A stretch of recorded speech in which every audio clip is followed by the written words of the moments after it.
sais pas ce qui a commencé, mais j'ai hâte d'entendre la suite. Faites-y pas mal, s'il vous plaît.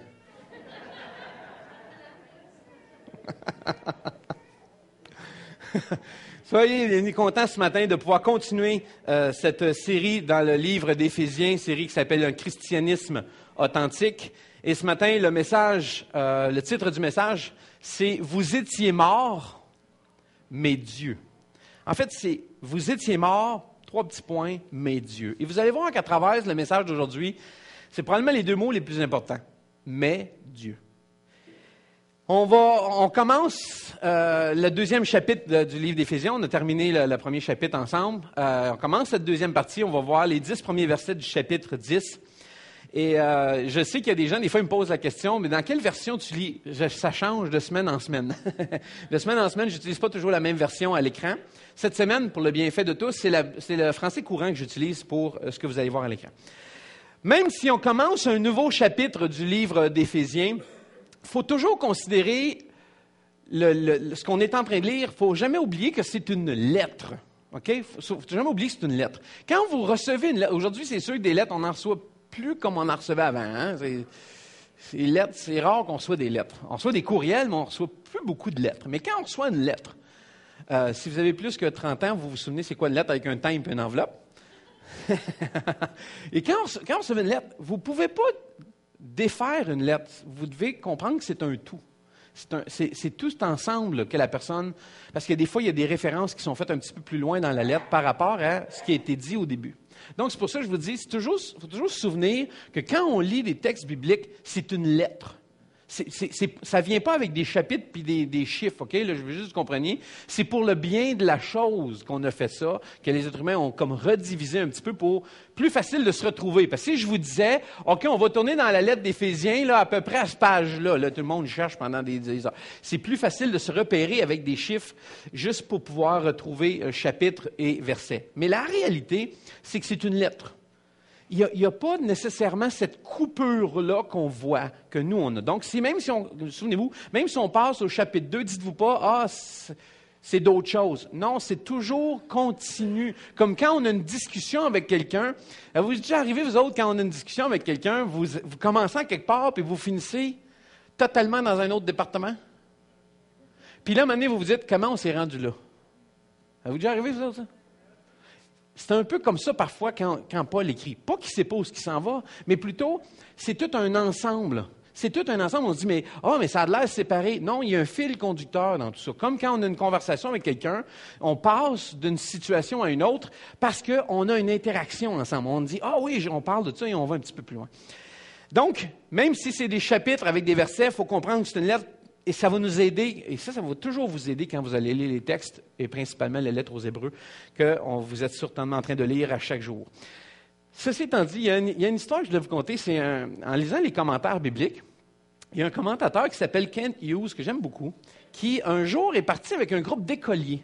Un groupe d'écoliers pour aller visiter une vallée, la Sierra Nevada, en fait, qui est une chaîne de montagnes dans l'ouest des États-Unis, en Californie. Et dans cette chaîne de montagnes-là, il y a 2 points bien spécifiques. Le premier, il y a un endroit qui s'appelle le mont Whitney. Le mont Whitney, j'ai une image, vous allez voir si c'est beau, le mont Whitney. Ça, c'est le mont Whitney, qui se trouve en Californie, dans la Sierra Nevada, qui est le plus haut point sur le continent américain. On enlève l'Alaska, là, c'est le plus haut point sur le continent aux États-Unis, de 14 494 pieds ou 4 421 mètres. Juste pour vous sauver le temps de le convertir, là. Donc, à peu près quasiment 15 000 pieds d'altitude. C'est très, très haut, là. C'est très haut. Moi, je me rappelle, j'ai déjà sauté en parachute.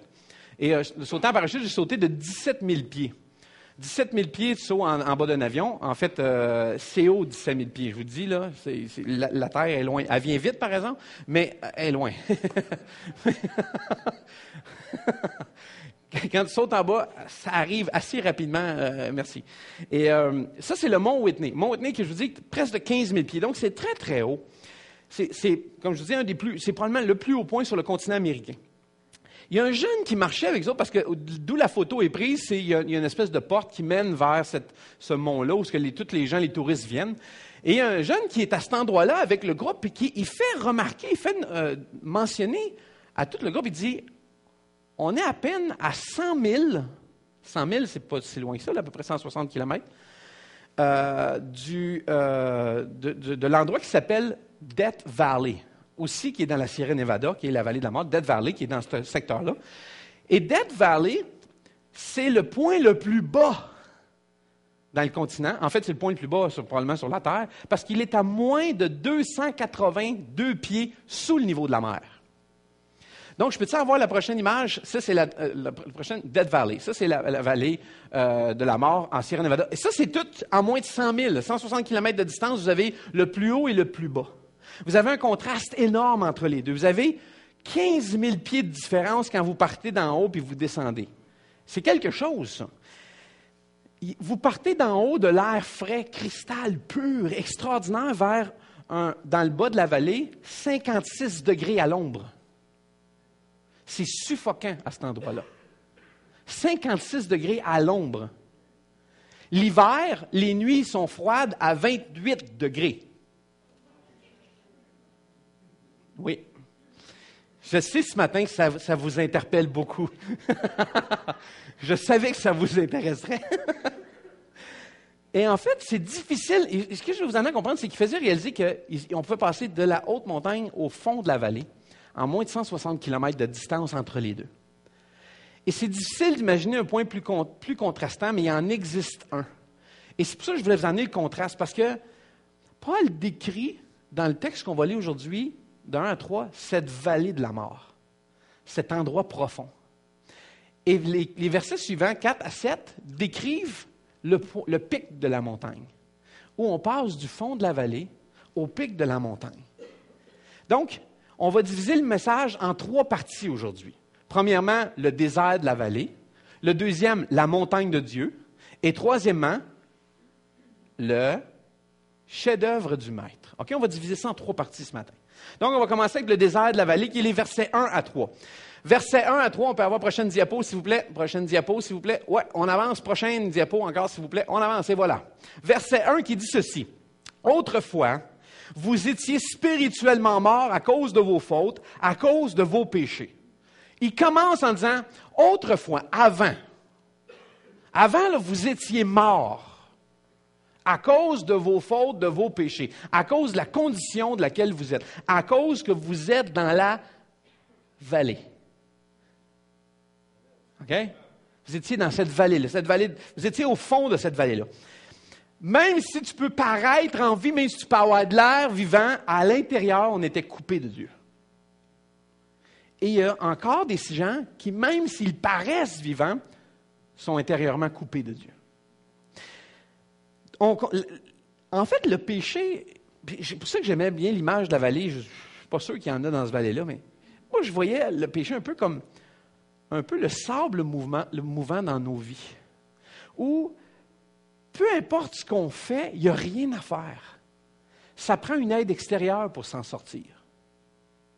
Dans le sable mouvant, tu ne peux pas t'en sortir par toi-même. Ça prend une aide extérieure pour te sortir de là. Et plus tu te débats, plus tu descends.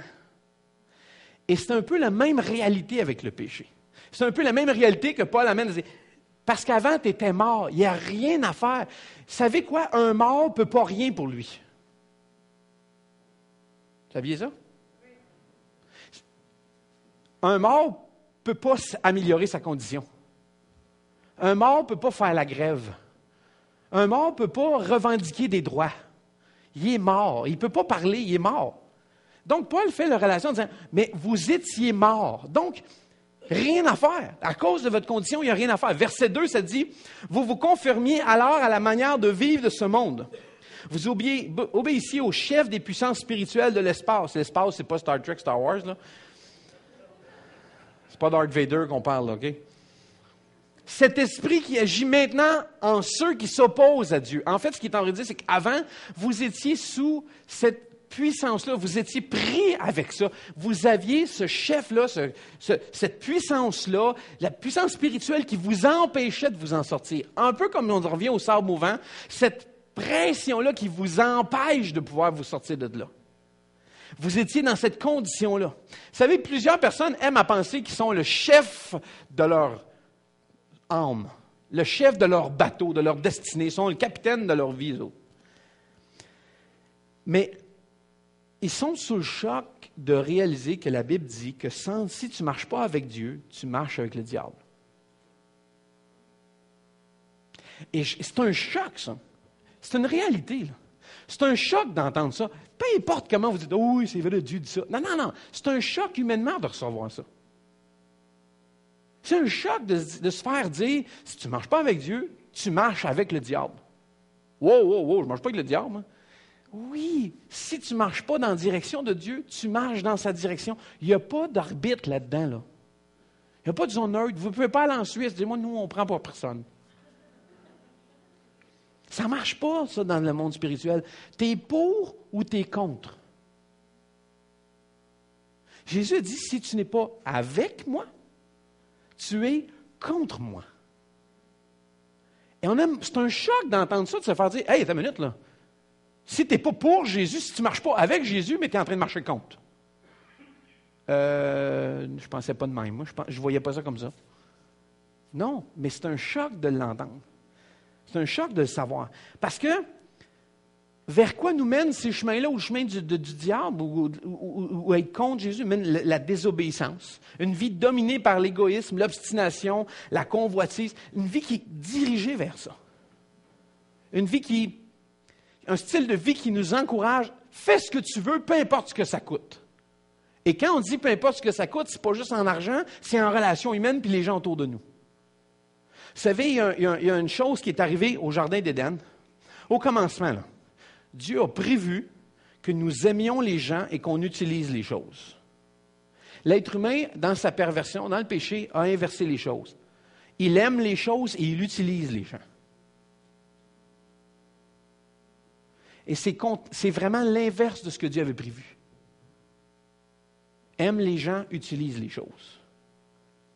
Et il se passe exactement, si tu ne marches pas dans la même direction que Dieu, et là, c'est dans le vrai sens du terme, c'est perverti. Une perversion, c'est changer le sens original de quelque chose. Quand on pervertit quelque chose, parce qu'on a souvent le mot perversion qui a juste rapport à la pornographie ou à ce monde. Mais la perversion, c'est pas juste ça. Le mot perversion veut dire changer le sens de quelque chose.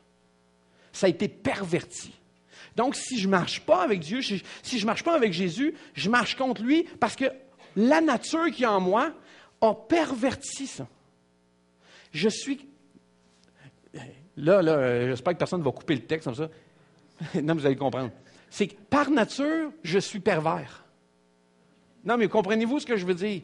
Je suis perverti par nature. J'inverse les choses. La nature humaine est pervertie. Elle a inversé les choses. Plutôt que d'utiliser les choses, elle aime les choses et utilise les gens. C'est ça qui arrive avec l'être humain. Et ça, c'est une perversion en soi.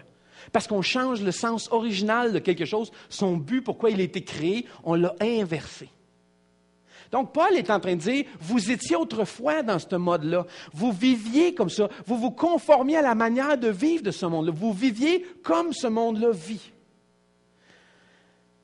Donc, ce style de vie-là nous encourage, et comme je le disais, un égoïsme, un égocentrisme où je fais tout ce que j'ai envie de faire, peu importe le coût que ça a sur les autres. Verset 3 continue en disant, nous tous, nous étions, et là il dit nous tous, ça c'est tout le monde là. Nous tous, nous étions aussi comme eux. Nous vivions selon les désirs de notre propre nature. Nous faisions ce que voulait notre corps et notre esprit. Ainsi, à cause de notre nature, nous étions destinés à subir le jugement de Dieu comme les autres. Paul est en train de faire comprendre, je veux que vous compreniez la vallée, la condition de l'être humain. Dans cette première section-là, ce premier verset-là, Paul jette un regard sur la condition de l'homme. Humainement, voici ce que tu as l'air. Sans Dieu, voici ce qui se passe avec toi. Dans ta nature humaine, voici comment ce que tu es. Quand on lit ces trois versets-là, je voudrais vous rappeler que c'est probablement une des parties les plus difficiles des Écritures pour les humains à recevoir ou à croire. cette partie-là, qui dépeint la condition de l'être humain. Vous étiez comme ça. Vous êtes de cette nature-là. Vous êtes dans cette vallée-là. Quand je disais tantôt la Death Valley, la vallée de la mort, là, vous êtes fait là. Vous êtes dans cette région-là. Au début de cette section-là, c'est une espèce de révélation de la vérité qui est si difficile pour nous de saisir et de comprendre. Parce que la plupart d'entre nous, quand on arrive à ça, on baisse le volume immédiatement. On essaie de diluer puis de tempérer l'affaire. Oui, mais on est comme ça. On n'est pas tant que ça, mais on essaie. On n'aime pas ça. En quelque part, on ne veut pas l'accepter. On ne veut pas y croire que c'est ça. On ne veut pas accepter la condition dans laquelle on est décrit. Parce qu'évidemment, si on demandait à quelqu'un de vous décrire, vous dites, « Hey, décris-moi donc comment tu me trouves, OK? Je suis quel genre de personne? OK, moi te décrire. » Puis qu'il dit vos 4 vérités. T'es obstineux. Ah ouais. Paresseux. Oh, wow. Égoïste. Menteur. C'est assez. On demande à quelqu'un d'autre. Non, mais vous comprenez. Vous saisissez ce que j'ai envie de vous dire. Si quelqu'un vous commençait à vous dire ça, vous feriez « Hey, wow, wow, wow, wow, wow, wow. Y a-t-il des qualités aussi? » On n'aime pas ce que la Bible dépeint, nous, dans notre nature. On a de la difficulté à l'accepter et à y croire. C'est difficile, parce que ça vient frapper, ça vient être un contraste. Oh, mais je ne suis pas si pire. Il me semble que je ne suis pas si mal que ça, là. Parce que quand on lit ça, on fait comme « Hey, il n'y a rien à faire, là. » Écoute, on fait faillite, puis on passe ça sur un autre nom, là. Ça, c'est pas récupérable, ça, là. Hein, vous me suivez? On lit ça, on fait comme... C'est comme si quelqu'un arrivait à un banquier, vous donnait tous les paiements que vous n'avez pas fait, toutes les fois que vous avez manqué votre... Puis là, l'argent que vous n'avez pas eu, puis tout le crédit mal. Puis vous faites, OK, mais j'ai déjà eu des payes aussi, là. Comprenez-vous? Je veux dire, c'est comme la situation qu'on nous dépeint. On fait, hey, là, attends une minute, là, c'est pas si grave que ça. Oui, c'est comme ça. Et c'est ça le problème, c'est que tant et aussi longtemps qu'on ne peut pas accepter ça, on ne peut pas vivre la suite. Vous ne pouvez pas avoir la suite de ça si vous n'acceptez pas le constat que Dieu fait de votre vie. Savez-vous pourquoi? Parce que vous ne pensez pas que vous avez besoin de Dieu à ce moment-là. Parce que si je ne suis pas si mal, je n'ai pas tant besoin de Dieu que ça, là. J'ai juste besoin d'une couche de peinture et tout va bien aller. Peut-être un petit peu de plâtre dans des places, mais ça. Hein? Un petit peu de poté et tout va être réglé. C'est la notion qu'on a parce qu'on essaie de diluer cette image-là.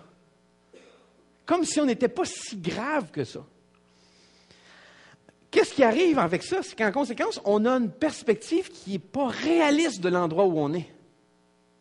C'est une fausse donnée. En fait, si je vous donne une image de vous, si vous dites, OK, je vais me prendre moi comme exemple. Je m'en vais voir un docteur, un entraîneur pour me mettre en forme. L'entraîneur, le docteur me dit, il fallait que tu changes ça dans ton alimentation. Il va falloir que tu perdes 60 livres, 50 livres. Là, tu fais, là. 10. Ah, mais tu sais, on essaie de dealer un peu, de négocier. Là, voyons. Mais quand il fait le portrait réaliste, je ne peux pas partir ou avoir les bons éléments pour m'aider si je n'accepte pas la vérité. Je ne peux pas. Parce que dans ma tête, je pars avec l'impression que je ne suis pas au point où il dit. Donc, je ne suis pas d'accord avec le constat du médecin ou de l'entraîneur. Mais si on fait ça avec la Bible, il se passe la même chose. Je ne suis pas d'accord avec le constat que Dieu fait. Mais il est là le problème. Parce que tu ne pars pas à un endroit où c'est réaliste, où tu te trouves. Tu n'es pas conscient que ta réalité, où elle est. Donc, soit l'immense désespoir de ta condition, si on est sans Christ, ou la gloire et la merveille d'être de notre position si on est en Christ. Ce n'est pas réaliste.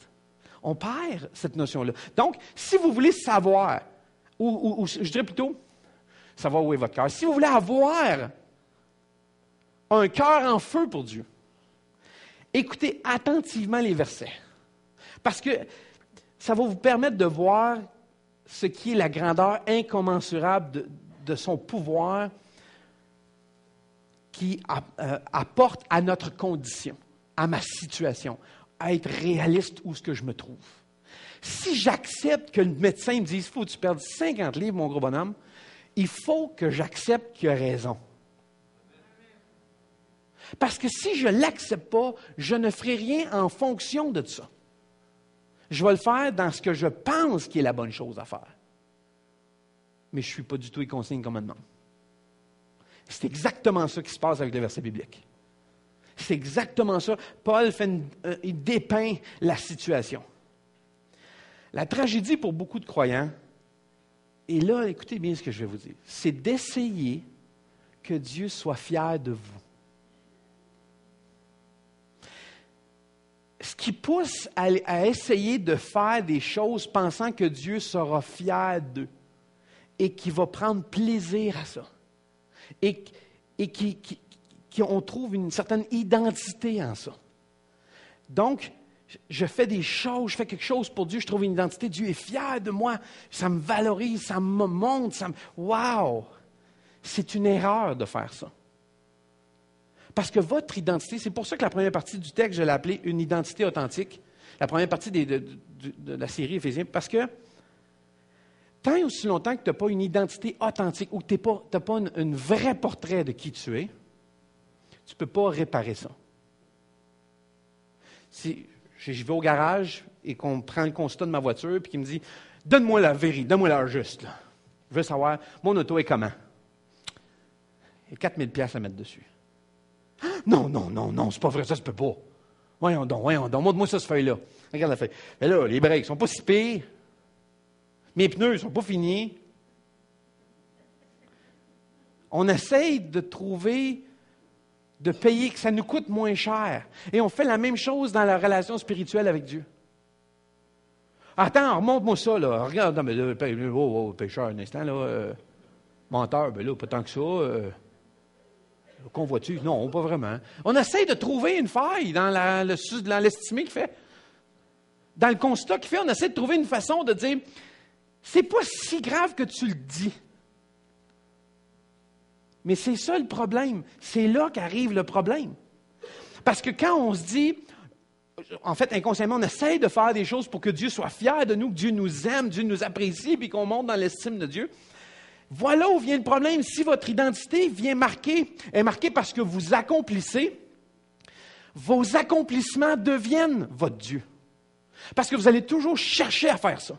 C'est ça que vous allez vénérer. Vous allez vous adorer ce que vous faites pour Dieu, plus que Dieu lui-même.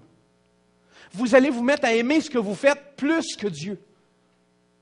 Est-ce que vous me suivez? Parce que ça devient l'objet à atteindre. Pour que Dieu m'aime, il faut que je fasse des choses pour Dieu. Il faut que j'accomplisse ça. Je suis sûr que si je lis assez, Dieu va être fier de moi. Je suis sûr que si je prie assez, Dieu va être fier de moi. On perd cette notion-là que Dieu ne change jamais. Vous ne pouvez pas modifier l'amour de Dieu. Ce que vous faites ne peut pas faire que Dieu t'aime plus ou moins. Il faut que vous compreniez ça, là. C'est pas parce que je fais des choses pour Dieu que le degré d'amour de Dieu monte, là. Ça ne change pas ça. Ah, je ne l'ai pas fait, Dieu doit moins m'aimer. Non! Son amour n'est pas lié à ça. On oublie qu'il vous a aimé avant que vous puissiez faire quoi que ce soit. Il vous a aimé avant que vous dites oui. Il vous a aimé avant que vous acceptiez son salut, avant que vous acceptiez. Il vous a aimé avant même, alors que vous étiez blasphémateur, vous l'haïssiez, vous ne vouliez rien savoir de lui, il vous aimait déjà. C'est pas ce que vous faites qui modifie l'amour de Dieu. Mais parfois, les croyants essayent, quelque part, de dire, mais si je réussis, Dieu va être fier de moi. Dieu va être content de moi. Ça ne marche pas comme ça. L'amour de Dieu ne dépend pas de ce que je fais pour lui. Son amour reste le même, toujours. C'est probablement ça que je vous disais tantôt. Vous ne pouvez pas l'accepter, cet amour-là, ce pardon-là, cette grâce-là, si vous n'acceptez pas la condition dans laquelle vous êtes. Parce que vous ne pensez pas que vous en avez besoin. Parce que vous dites, non, je réussis à faire pas pire. Je m'en sors pas pire. Donc, j'ai besoin d'un petit peu de grâce aujourd'hui, moi. Le reste, je suis capable de combler ça. En fait, vous êtes en train de jouer le rôle de Jésus. Vous êtes en train d'accomplir ce que Jésus a fait en disant, écoute Jésus, use-toi pas trop, je vais en faire un bout. C'est ça que ça dit. Je vais en faire un bout, moi. Ton œuvre là, que tu as accomplie m'a t'aidé. Il n'y a pas besoin d'aide. Jésus, vous n'étiez même pas là, puis il a dit, tout est accompli. J'ai tout fait.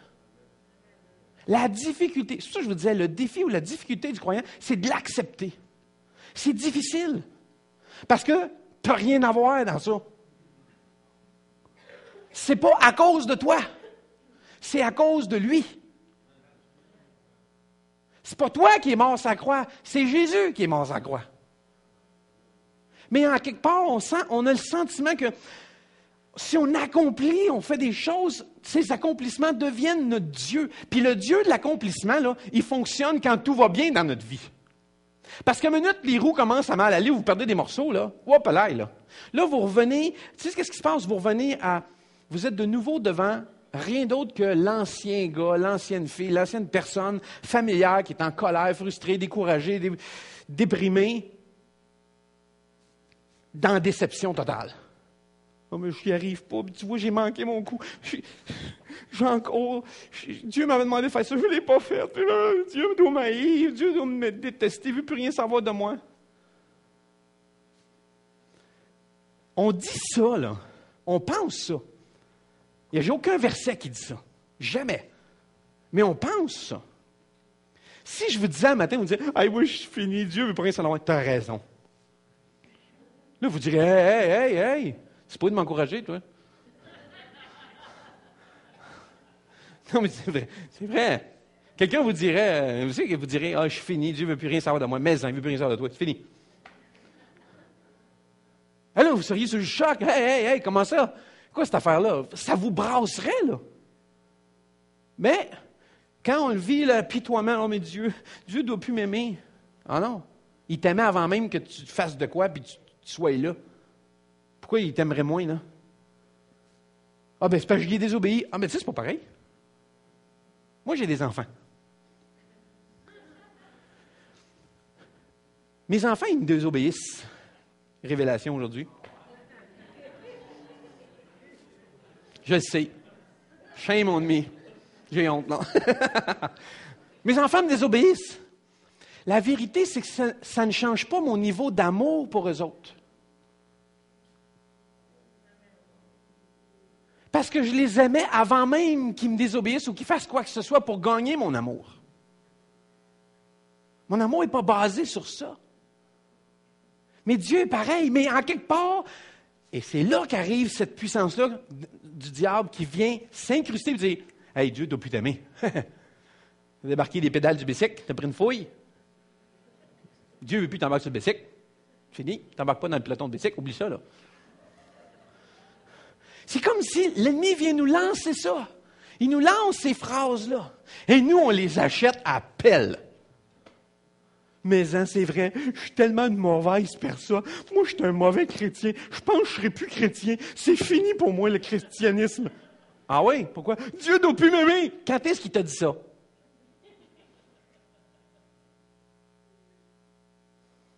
Parce que moi, il n'a jamais dit ça. Mais on vient à le croire. Et tant et aussi longtemps que tu n'acceptes pas la condition... Savez-vous pourquoi? Ça, c'est comme de l'intimidation et du chantage. Satan sait très bien qu'il peut faire ça avec vous autres. C'est du bullying, l'intimidation. Ça, c'est tant et aussi longtemps que vous n'avez pas accepté une vérité. Si, mettons, là, donnez un exemple. Vous avez menti dans une situation, au travail, peu importe c'est où. Tant et aussi longtemps que vous ne l'avez pas avoué puis reconnu que vous avez menti, il y a des gens qui ont une emprise sur vous. Ah, je vais le dire. Mais le jour, tu peux bien le dire, je l'ai dit, moi tout. Qu'est-ce que ça change? Oui, je leur ai dit, ils savent, ils sont au courant. il n'y a plus d'emprise. Ça, c'est quand tu reconnais la situation. Tant aussi longtemps que tu ne reconnais pas la condition dans laquelle tu es, tu ne peux pas. L'ennemi a toujours une emprise sur toi. Dieu ne doit pas t'aimer si Dieu savait ça. Il le sait, j'y en ai parlé. Il est au courant. C'est cette image-là que Paul essaie d'apporter, de nous faire comprendre dans cette première partie-là. Dieu ne peut pas vous aimer plus ou moins. Prenez conscience qu'il est un Père qui aime inconditionnellement. Qu'est-ce qui est compliqué dans le mot inconditionnel? À part qu'il est long, là? Rien. C'est sans condition. Dieu t'aime. Car Dieu a tant aimé le monde, sauf ceux qui désobéissent, sauf ceux qui ne sont pas d'accord avec lui, sauf ceux qui vivent une certaine sorte de vie, sauf ceux qui font ça et qui disent ça. Dieu ne les aime pas. Ah oui, c'est pas ça que c'est écrit. C'est frappant. C'est un choc d'entendre ça parce que c'est aussi choquant dans le sens que ça frappe autant que la condition de l'être humain de savoir que Dieu aime sans condition. Il n'y a pas de condition, Dieu t'aime. On est capable de le dire, mais pas de le comprendre. Tu veux dire que Dieu aime ceux qui l'haïssent? Absolument. Dieu aime ceux qui rient de lui? Totalement. Tu veux dire que Dieu aime tous ces gens? Absolument. Mais Dieu ne peut pas aimer les pires pédophiles et criminels de la planète. Oui, Dieu les aime. Mais là, ça ne se peut pas. C'est parce que vous ne comprenez pas la condition dans laquelle vous êtes. La Bible a dit « tous sont pécheurs ». Nous, on met des degrés. C'est ça le problème. Ah, moi, je suis un petit pécheur. Non, mais c'est ça qu'on voit. Moi, j'ai des petits péchés. Des péchés mignons, hein? Mignons. Qu'est-ce qu'il y a de mignon dans un péché? Donc, vu qu'on met des degrés, en mettant des degrés, on est capable de relativiser les choses. En se disant, mais je ne suis pas aussi grave que lui, donc Dieu doit m'aimer. Il y a plus de facilité à m'aimer moi que l'autre, là. C'est pas vrai, ça. Ça, c'est dans ta conception humaine. Et Dieu n'est pas comme ça. Ça va-tu bien jusque-là? Tout le monde est encore vivant? OK, deuxième partie. La montagne de Dieu. Là, on sort de la vallée. La montagne de Dieu, versets 4 à 7. Dieu nous a sauvés, sortis du péché, de la mort et de la condamnation. Regardez bien ça, verset 4. Mais la compassion de Dieu est immense. Combien de fois qu'on l'a dit, cette affaire-là? La compassion de Dieu est immense, incommensurable. Son amour pour nous est tel que, verset 5, lorsque nous étions spirituellement morts à cause de nos fautes, il nous a fait revivre avec le Christ. C'est par la grâce de Dieu que vous avez été sauvés. Wow! Tu ne pouvais rien, tu étais spirituellement mort. En fait, tu pourrais dire, mais ma vie est spirituellement morte. Tu es au même point que quand il t'a aimé.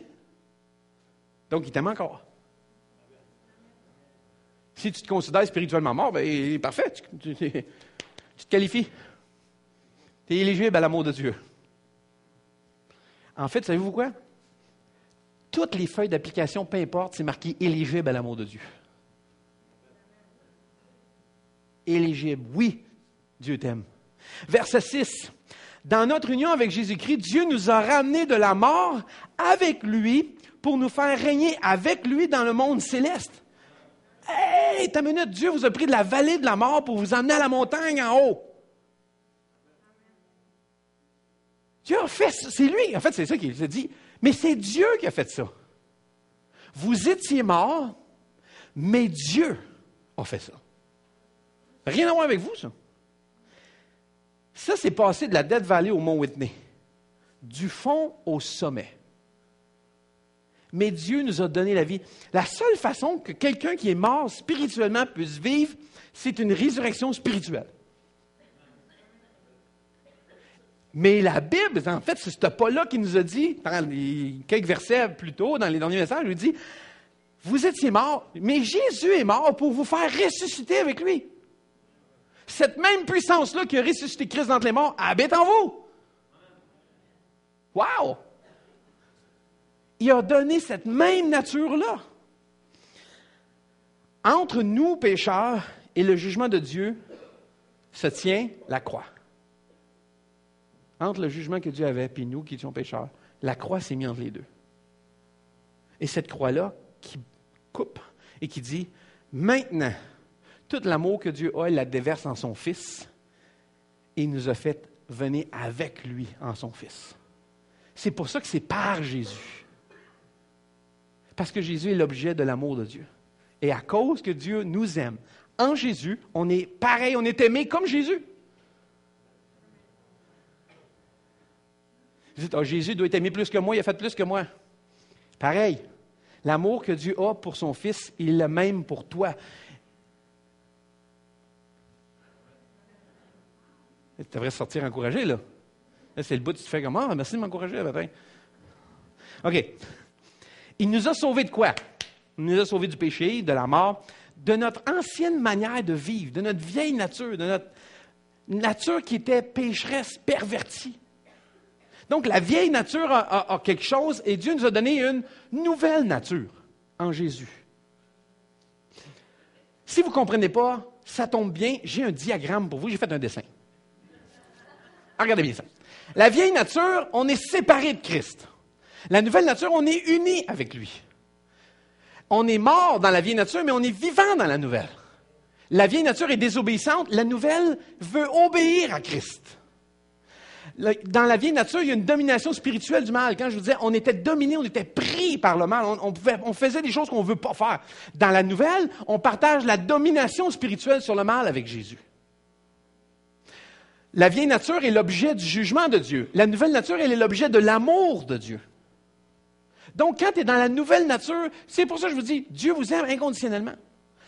Dans la vieille nature, ça apporte une incertitude vague du péché. En fait, tu es pécheur. Ouais. Dans la nouvelle nature, il apporte une connaissance spécifique du péché. Qu'est-ce que ça veut dire? Vous avez une conviction, Dieu vous parle, je veux que tu arrêtes de mentir. Je veux que tu arrêtes de refaire ça. Je veux que tu arrêtes ça. Je veux que tu... Il y a quelque chose de précis. C'est pas vague. Dans l'ancienne nature, on marche dans le péché. Dans la nouvelle nature, on marche dans les bonnes œuvres. C'est là qu'on va s'en aller dans quelques instants. Dans la vieille nature, elle est destinée à l'enfer. Et la nouvelle nature est destinée à être assis avec Christ dans les lieux célestes. Ce qu'on a vu, en fait, là, c'est dans le dernier message. OK. Mais Dieu nous a assis dans les lieux célestes. Il y a un contraste entre notre ancienne vie et notre nouvelle vie. On était morts, mais Dieu a redonné la vie. On était comme empêtrés dans le péché, mais Dieu nous a lavés, nous a rendus saints. En fait, on était destinés à l'enfer, mais Dieu nous a assis dans les lieux célestes. On était sans force pour accomplir quoi que ce soit, mais Dieu a fait tout cela à travers de Christ. Pourquoi? Pourquoi Dieu fait tout cela? Pour sauver un monde mort. Verset 7. Par la bonté qui nous a été manifestée en Jésus-Christ, il a voulu démontrer pour tous les siècles à venir la richesse extraordinaire de sa grâce. Richesse extraordinaire. Pensez-y là. Est-ce que vous qualifieriez votre richesse d'extraordinaire? Oui? Votre richesse de... Vous autres, votre compte de banque, là? Richesse extraordinaire? Non, peut-être pas extraordinaire. Même le mot richesse est un peu fort. Hein?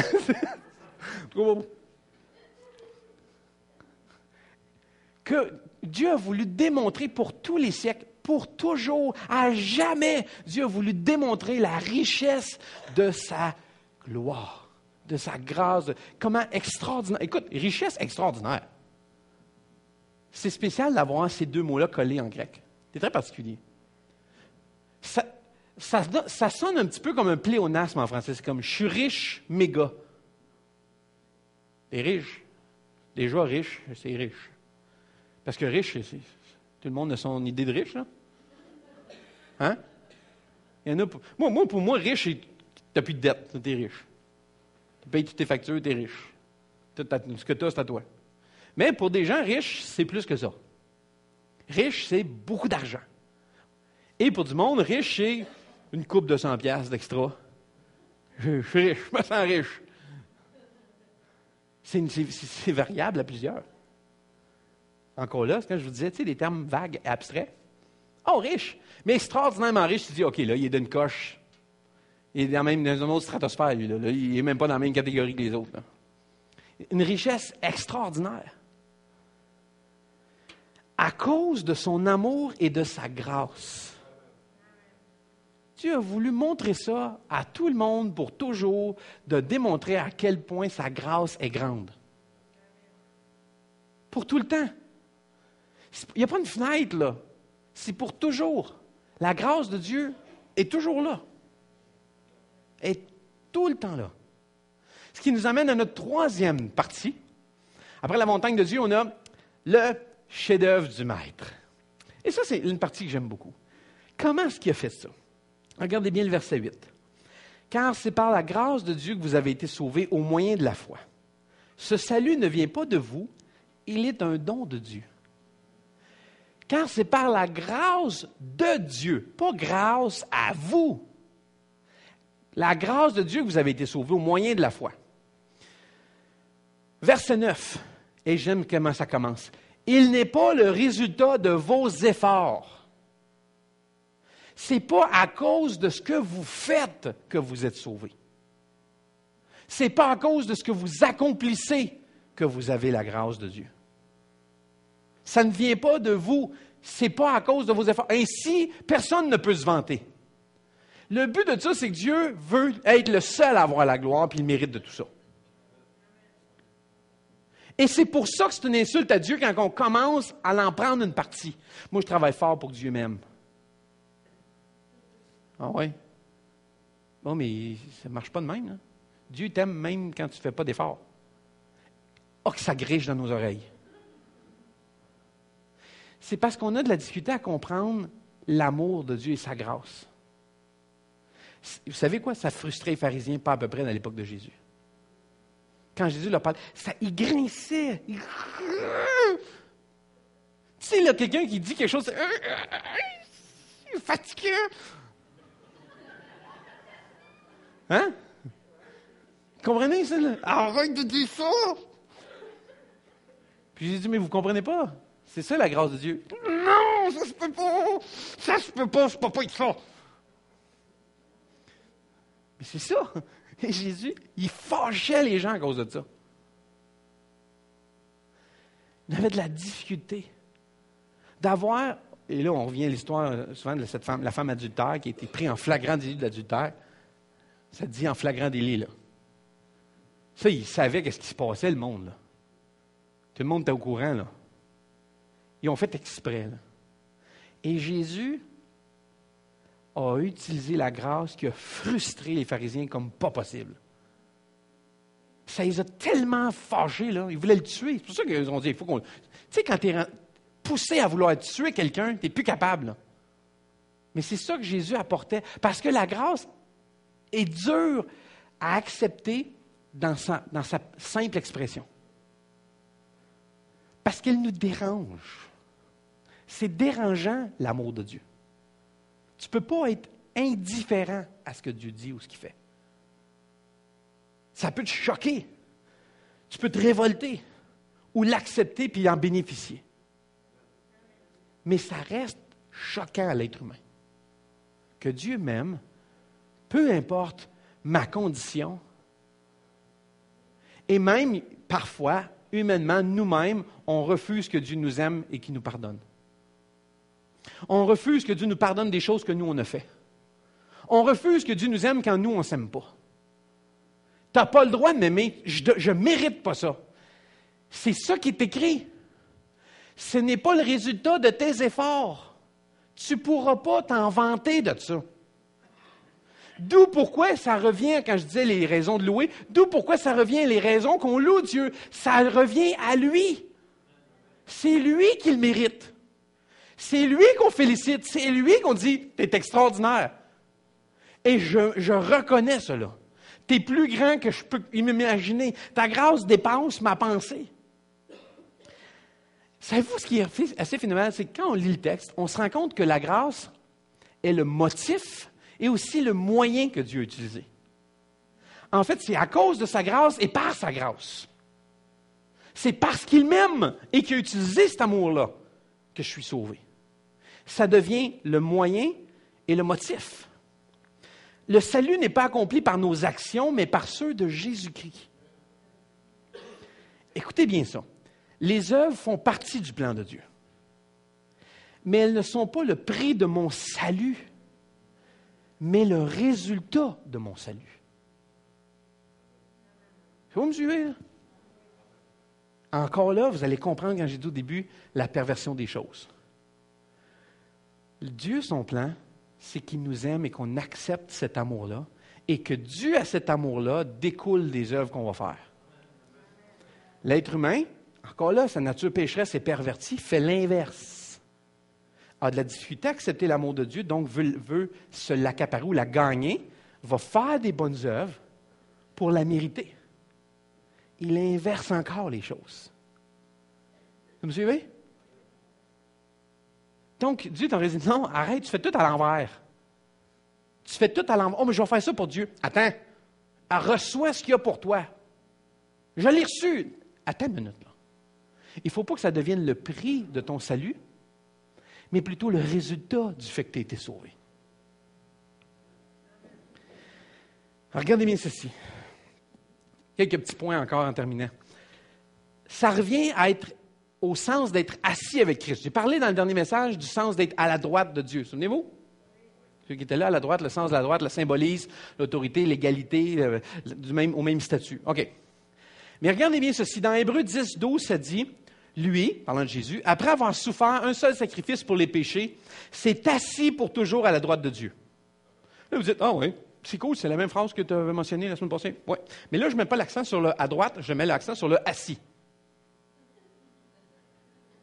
Assis. Écoutez bien. Pourquoi est-ce que Christ a dû s'asseoir?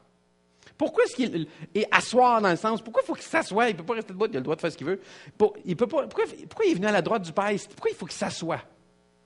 Après son ascension, la Bible dit qu'il s'est assis à la droite du Père. Des fois, j'ai comme l'impression, ça c'est moi, là, toutes mes images, vous verriez tout dans ma tête, là, oh, bolay. Moi, j'ai cette image-là, c'est comme, ça ne signifie pas que Jésus était en haut, quelque part, dans un coin avec une chaise, puis attend tout ce qui se passe, là. Cette image-là a un symbole de pourquoi il est assis. Mais c'est quoi le symbole? Ça symbolise quoi? Qu'est-ce que ça symbolise, quelqu'un qui s'assoit? Il a tout terminé son travail. C'est le repos. Je m'assois. J'ai terminé. Je m'assois. Il y a un symbole dans ça. Il vient s'asseoir à la droite du Père. En fait, il y a la cessation de l'effort. N'est-ce pas? On s'assoit, on cesse les efforts, on arrête. Quand il s'est assis là, ça signifie cette fin du travail et des efforts. Cette belle image-là de ce que les Écritures appellent le repos de Dieu. Quand Jésus dit « Venez à moi, vous qui êtes fatigués, je vous donnerai du repos », je vais arrêter de vous faire forcer. Arrêtez de mettre des efforts. Arrêtez de travailler. Tu sais, on disait tantôt, ce n'est pas à cause de vos efforts.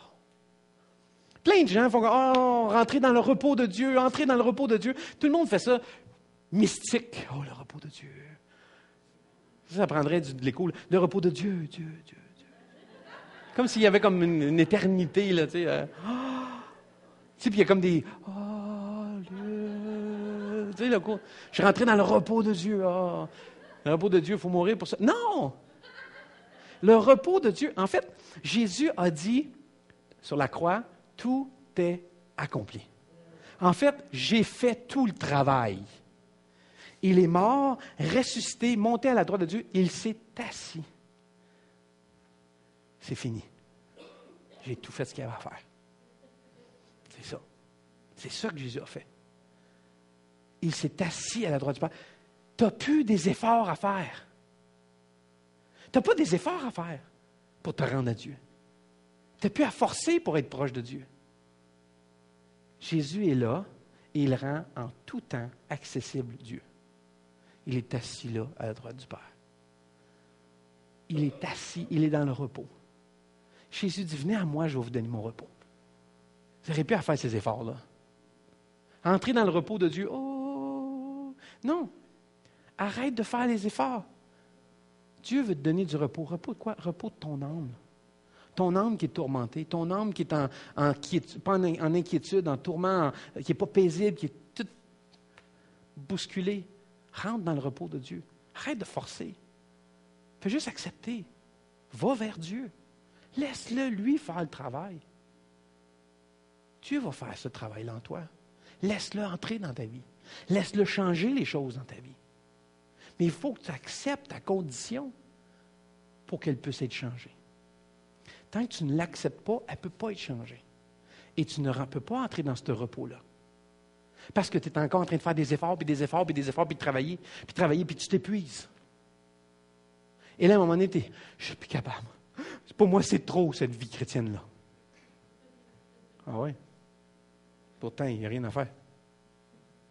Tu as juste à accepter le don, puis Dieu va commencer à faire le travail en toi, puis après ça, il va donner la force pour accomplir, la Bible dit. Celui qui se confie en l'Éternel, l'Éternel renouvelle ses forces. Mais ça commence à entrer en lui. Pas avec mes forces, pas avec mes efforts. De toute façon, ça ne sert à rien, quand même, vous avez déjà essayé, puis ça ne donne rien. Le sens de s'asseoir. Jésus a tout accompli, les efforts, le travail, les œuvres, le paiement. Le chef-d'œuvre est accompli. Mais ce qui est intéressant, c'est que le chef-d'œuvre se prolonge en nous. Toute l'œuvre que Jésus a fait à la croix, tout ce travail-là se prolonge en nous. Une histoire pour vous que j'ai trouvée le 22 août 1741. Charles Jennis a mis ensemble une collection de versets bibliques. Il l'a apporté à un ami à lui qui était compositeur. Puis il a dit, pourrais-tu en faire quelque chose de divertissant avec ça? Est-ce que tu pourrais faire quelque chose d'intéressant avec ça? L'auteur, Herta Pauli, raconte la réponse que ce compositeur a eue.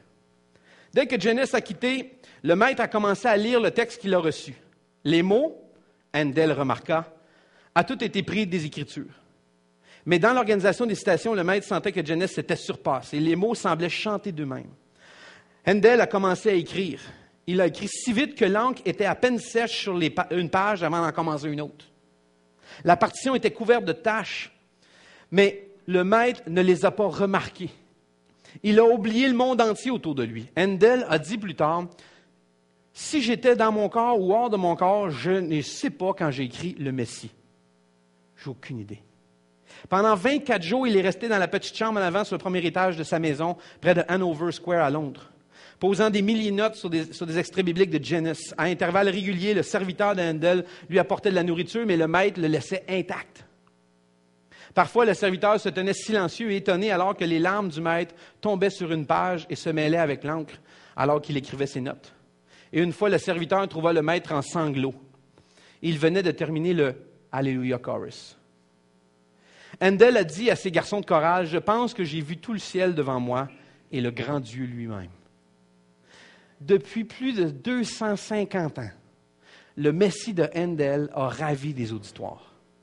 Si vous ne connaissez pas le Messie de Handel, le texte « Alléluia, Alléluia, Alléluia, Alléluia, Alléluia » ça vous dit quelque chose? Quelque chose de même, là.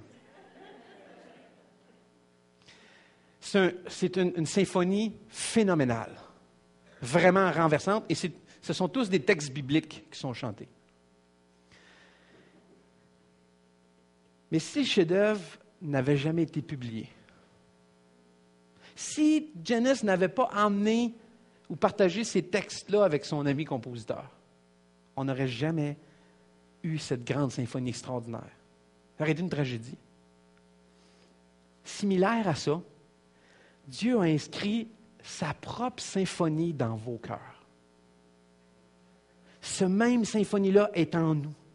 Alors, regardez bien ça, on finit avec le verset 10 aujourd'hui. Regardez bien le verset 10 qui dit « Car nous sommes son ouvrage, ayant été créés en Jésus-Christ pour de bonnes œuvres que Dieu a préparées d'avance afin que nous les pratiquions. » Dieu a déjà mis par écrit son ouvrage. Vous êtes son chef-d'œuvre. Ce que Jésus a commencé à la croix se prolonge dans notre vie. Cet ouvrage-là continue à avancer. Dieu veut vous emmener à l'image de Jésus-Christ, la Bible nous dit. Il veut nous transformer de progrès en progrès, de gloire en gloire à l'image de Jésus. Il veut faire de vous cette symphonie. Il veut faire de vous cet ouvrage extraordinaire, son chef-d'œuvre. Et vous savez, c'est ce qu'il pense de nous. Parce que nous sommes son ouvrage, dans le sens original, il y a le sens de travail magnifique. Comme un art, un ouvrage, tu sais, comme un travail extraordinaire. Vous êtes pour Dieu un chef-d'œuvre. Wow! Vous êtes son chef-d'œuvre à lui. Et ce qu'il a préparé est plus grand que ce que nous sommes capables de prendre.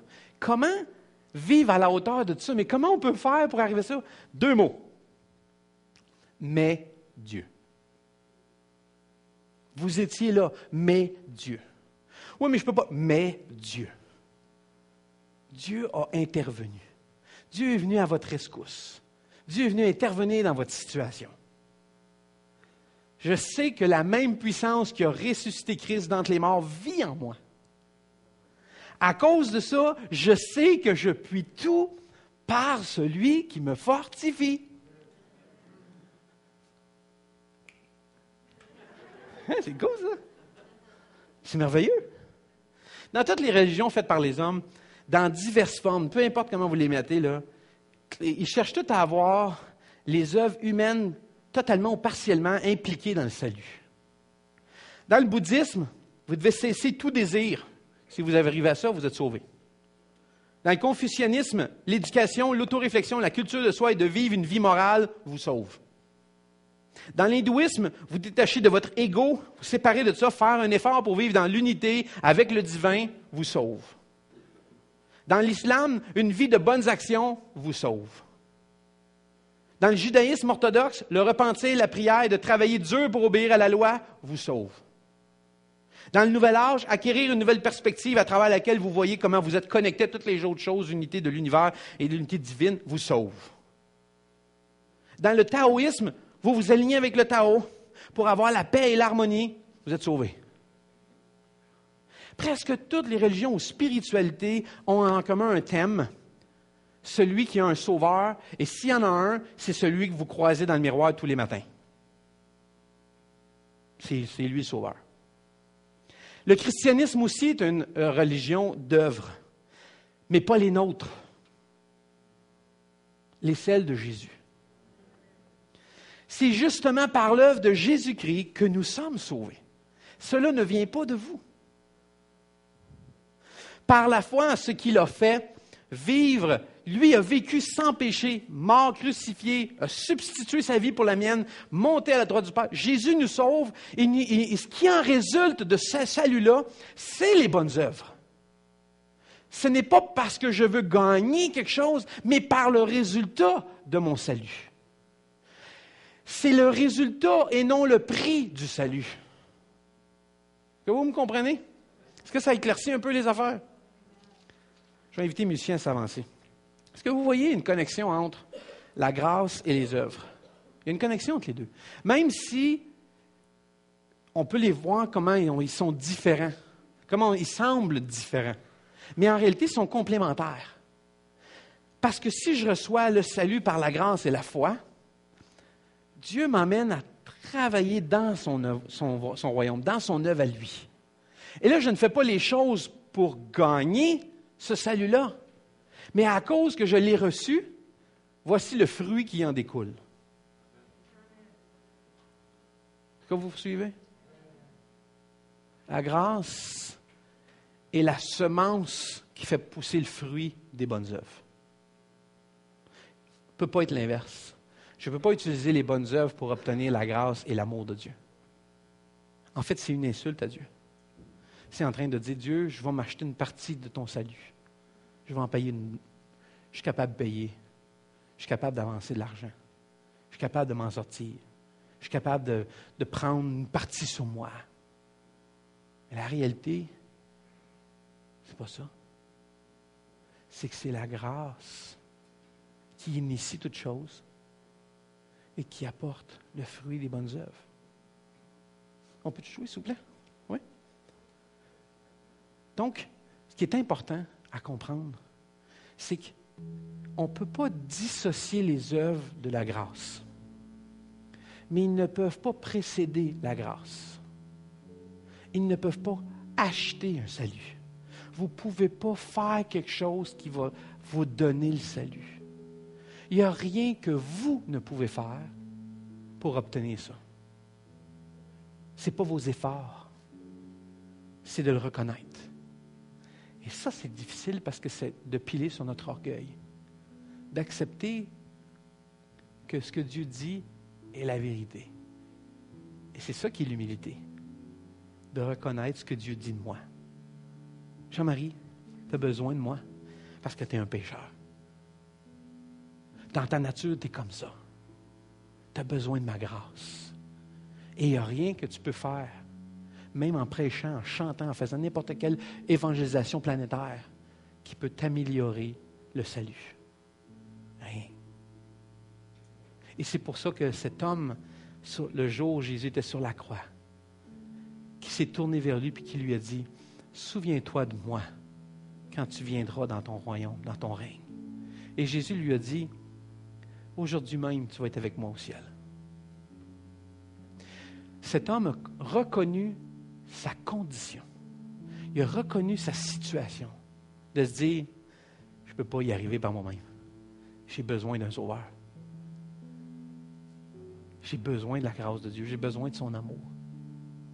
Et quand je le reconnais, c'est là que ça germe et que ce que Dieu a préparé pour moi peut prendre place comme résultat de mon salut. Et non pas parce que je me suis acheté le salut. Le commentateur biblique James Montgomery Boyce a dit ceci. « Parce que nos cœurs ont été refaits, nous donnons maintenant de la nourriture aux affamés, de l'eau aux assoiffés, un abri à des étrangers, des vêtements à ceux qui sont nus, des soins aux malades, des réconforts à ceux qui sont en prison. Comme Jésus a dit que nous devons faire si nous allons nous asseoir avec lui dans sa gloire. » Je ne le fais pas pour gagner ma place avec Jésus.